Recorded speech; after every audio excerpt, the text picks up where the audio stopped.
Hi everyone, YouTube creator collective ইভেন্টে গিয়ে সারাদিন কি খেলাম চলো সেটাই তোমাদের সাথে শেয়ার করি। 10টা নাগাদ আমরা ঢুকেছি, তো ঢুকেই ব্রেকফাস্ট বুফে ছিল, যেখান থেকে আমি আর কিছু নিইনি, জাস্ট শুভ্রা নিচ্ছিল। একই প্লেটে আমরা সবকিছু নিয়েছি যাতে সবকিছু টেস্ট করে দেখতে পারি। ফার্স্টেই ছিল স্প্যাগেটি, যেটা খেতে ভীষণই ভালো ছিল। জুকিনির একটা ডিশ ছিল উইথ পেস্টো সস, যেটা আমার ভীষণ ভালো লেগেছিল।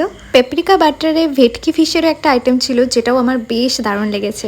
তো চলে আসি এবার লাঞ্চের পর্বে। লাঞ্চের সময় ভীষণ ভিড় ছিল বুফেতে, তো কোনো রকমের লাঞ্চ নিয়ে চলে আসি। অনেক অপশনস ছিল, তার মধ্যে থেকে আমি নিয়েছিলাম মিক্সড ফ্রাইড রাইস, আর তার সাথে মাটন পনিরেরও একটা ডিশ ছিল, যেটা বেশ ভালো ছিল ভেজ কাউন্টারে। অ্যান্ড মাস্টার্ড সসে পটাটোর একটা স্যালাড ছিল, যেটা খুব ভালো ছিল। আর এখানে যেটা দেখছো এটা কিন্তু ডেজার্টের লাইন। ডেজার্টে আমি অনলি নিয়েছিলাম মিষ্টি দই। ডেজার্টে আরো অনেক কিছু ছিল, বাট আমি অতটাও সুইট লাভার না। আর এখানে কুলফি নিয়েছিল শুভ্রা, যেটা আমি একবার টেস্ট করে দেখেছিলাম। So that's it for today. Long ভিডিওতে বাকিটা থাক। বাই।